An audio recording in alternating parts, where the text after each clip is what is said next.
The material I'm using today to show you scheduling an event and a recurring event is actually taken from one of our workbooks. Now, you don't need the book to understand what I'm showing you today, but if you own the books or are interested in purchasing them, or again, if you own them and you wanted to follow along, you can find those on our website under Beginning and then Training Workbooks. On this page, talks to you about the pricing, gives you some packages here, and then it goes through each of the different modules, workbooks, with a description of what's in each book. We're looking at the Scheduler 101 workbook, pages 17 through 29, opening and creating a new event and recurrence. So if you own the book and want to follow along, that's the pages I'm using. But again, you don't need the book to understand what I'm showing you today. If it's your first time using GoToWebinar, you have a toolbar, and along the side there's a little orange arrow. If you click that, it will minimize it down so it's not blocking what I'm showing you. To open it back up, just click that little arrow. There also is a question panel there, and I won't be unmuting people for questions. Instead, you can type them in the question panel. You might want to hold off until the end and see if I answer your question as I work through the material. As I'm working through the material, though, if you ask a question, Rachel is also listening, and she will be answering questions as I work through the material. But at the end, I'll read them out loud. Any that are new ones, I'll read them out loud and answer them for everyone. All right, so let's go ahead and take a look at Scheduler. Today, we are just looking at Scheduler and opening a new event. So that starts on page 17. We're going to go ahead and open a new event, and I'll show you we're on the weekly view we can see in the upper left, and view by date. You could choose any of these, but this is my preferred view. To find the date we need, we can use the little arrows in the upper right on the calendar to move through the months or to where we need to go. Or you can click right here under the calendar and type a date. Oh, that's odd. You should be able to type right here. I wonder if this is a bug I hadn't noticed in this version. We can click today, or I should be a little box here. If you're looking in your book, we should be able to type a date here and then click go to. There we go. Oh, that was odd. It appears I need to click go to first. Now my box appeared, and I can put a date in and then click go to go directly to that date. We're going to go back to the current month, May. Now there's two ways to open an event when you're ready to schedule something. You can either double click, maybe you want to start something at 3 p.m. We can double click right at the time we want that event to start. And I just did a double click right on the 3 o'clock line, and it opens up an event automatically, scheduling it here for an hour starting at 3. Or I'm going to go ahead and flip the page if you're following along. We could highlight the beginning line of where we want that event to start, and then with my mouse I'm just dragging down to where I want it to end. You see it shades what I'm dragging down on, and then I hit enter on my keyboard, and that automatically pops up a new event with that time period that I just highlighted, 4 to 10 p.m. So two different ways to actually open that new event. If you're following along in the book, I'm all the way to page 19. And let's look at how we can create a new specific event. We're going to create a Friday night supper club, and I know I want it to run from 4 till 9. So I'm going to hover on 4 o'clock and fill up 4 hours down to 9 p.m.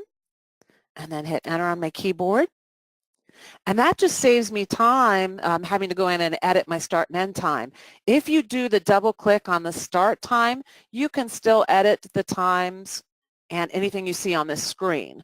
That just opens your event for you. And as I said, I prefer shading the entire block that I need because then it automatically has the start and end time I need.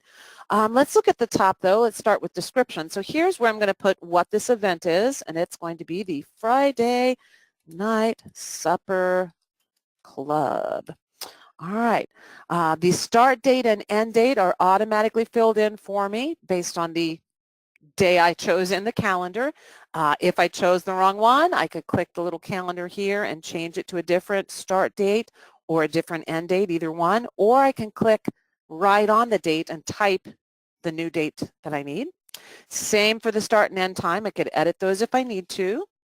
I'm on page 20 now if you're following me in the book. I could also schedule this as an all-day event. If I chose all-day event, let's just click that and save and let you see what it looks like. That will show up here at the top in the gray, indicating anything you see in the gray above your starting specific times means it's an all-day event. I'm going to go ahead and double-click and open that back up because we don't want it to be an all-day event. Let me just cancel here. I find it easier to just do this. Hit enter. And now we have my, let's type back in Friday. I guess it would have been easier to just enter to edit the start and end time on that one. Friday night supper club. All right. If you would like an alarm, you can click here to have the program, your computer, give you an alarm. If you want it to have a sound, obviously you have to have speakers for your computer. But we can choose when we want that alarm to sound if we want it to give us a reminder. It would also pop a little reminder on your screen. On page 21, we'll go ahead and start looking at the different tabs along the bottom here. You can fill in as much as you want or as little as you want. If I don't want to fill any of these tabs in, I don't have to, or I can fill in just some or none. Let's look at all of them though. We're not going to look at the setup. That's a different class, different part of the book. We're just looking at today setting up the actual event and recurrences. If I want to add a location, now change events locations, the wording seems odd to me because we're not changing anything. We're adding it, but if you need to add it or if you've erred and put something already and you need to change it, we're going to click change events location, and then you're going to highlight or check off any of the places where this event may occur. So they're going to be using the gym and the kitchen for the supper club. So we'll select those and then click OK. And now we see those listed under location, and the tab location tells me 2, indicating it's in 2 locations. Can go ahead now and click on the next tab, Contacts. If I'd like to add some people to be listed on this event as contacts for the event, I can find them here or add them here. Click on Change Events Contacts. And then my list is alphabetic, so I'd scroll and find the people I need. Maybe Anne and Brian Eli said they would help out. So we'll click on Anne and then click the right arrow to move her to the right. Brian, will highlight him and click the right arrow to move him to the right.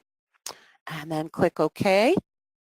And now we see Anne and Brian have been added, and we see their phone numbers that it's pulling from their membership records.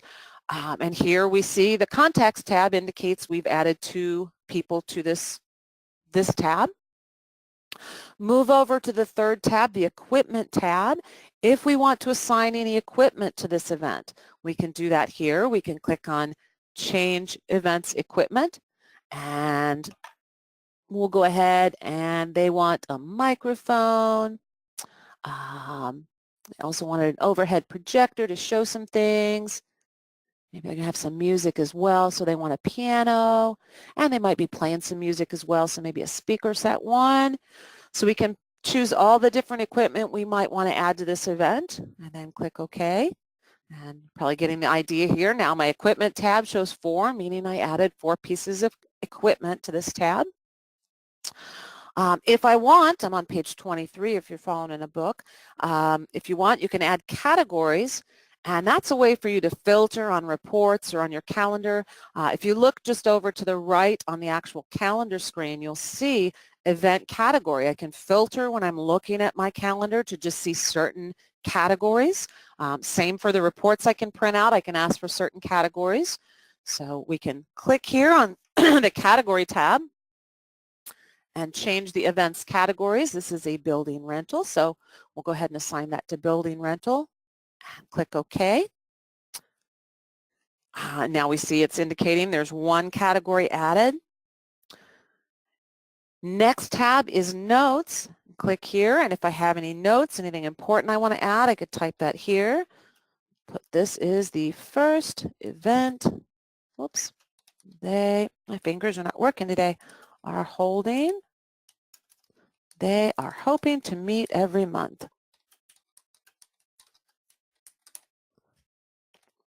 All right.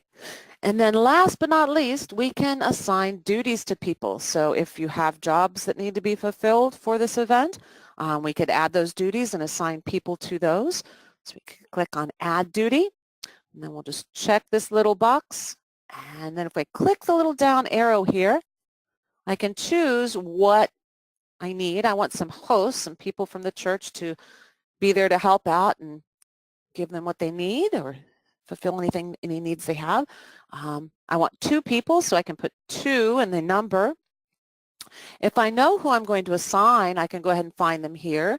Maybe Sarah Knox said she'd help. So I can say, okay, maybe we only have 1 person assigned so far.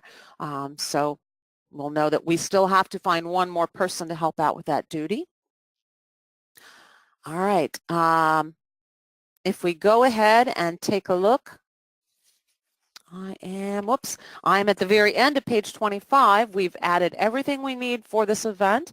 So I'm going to go ahead. I know that they've indicated they want to try this for 3 or 4 months. So I'm going to go ahead and set up a recurrence on my calendar. I could save it right now and go to each date and add each item separately 4 different times.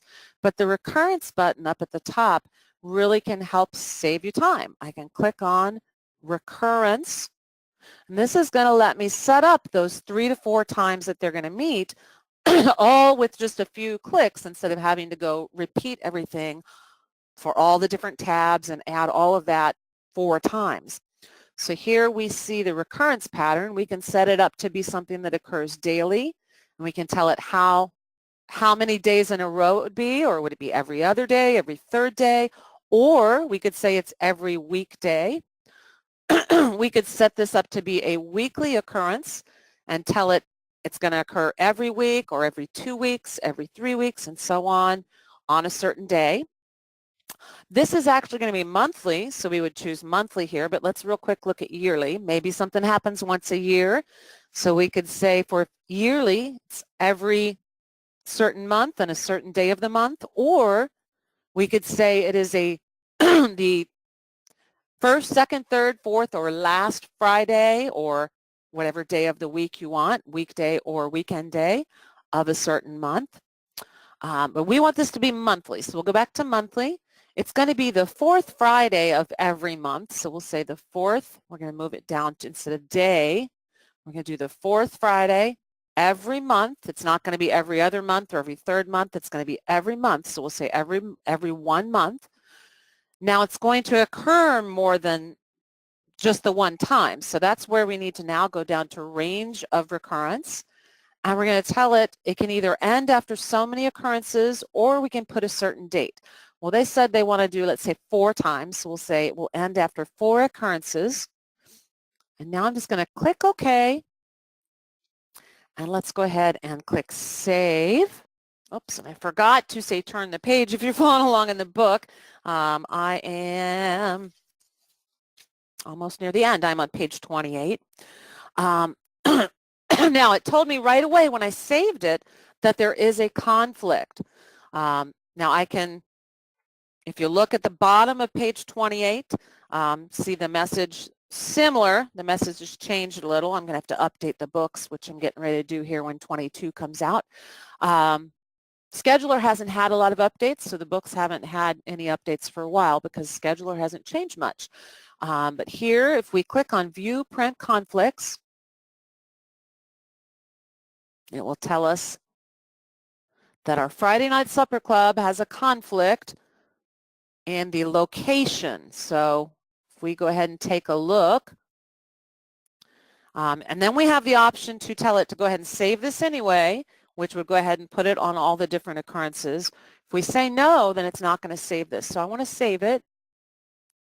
And then I'm going to go ahead and move to the next month. And let's see, the 4th Friday, up here we can see our conflict. And I've set up conflict colors. If we look up or left, you can set up conflict colors. And these different colors along the top of the bar indicate what the conflict is. So it's a location conflict. The colors along the side tell me the category of the item. But here I can see the Friday Night Supper Club is also kind of overlapping with the basketball practice that's in the gym. So we'll either have to talk to them about that or see if they can maybe share for just that 1 hour. But really nice there. If you set up conflict colors, it will indicate that along the top for you as well. All right. The last thing, well, let me go ahead and jump back to page 28. I want to show you here. I'm going to open a series back up. You can double click and either open just the one event, or I want to see the entire series. So I wanted to show you here, when we click save, notice the recurrence is now showing on my event screen. It tells me here about the middle. The recurrence occurs the 4th Friday of every month starting on 5/24/2019, ending after 4 occurrences. So I get more details for that recurrence once it's saved. Save that. Jumping back to the very end, if you want to set up your conflict colors, let's say save because we know what our conflict is. I jumped ahead there too and showed you here's where you can set up your colors. You just highlight one, and then maybe I want to change it to orange. Highlight what you need, pick the color you want from the colors here, or over in the big color map, you could pick something from there as well. Click OK, and now we see that's changed to show orange as the conflict for location. All right, so I am at the end of the material I wanted to show you for scheduler. I think it's pretty straightforward once you see it and you dive in. I don't see any questions coming in while I was showing that. Are there any questions? And I'll go ahead and read those out loud.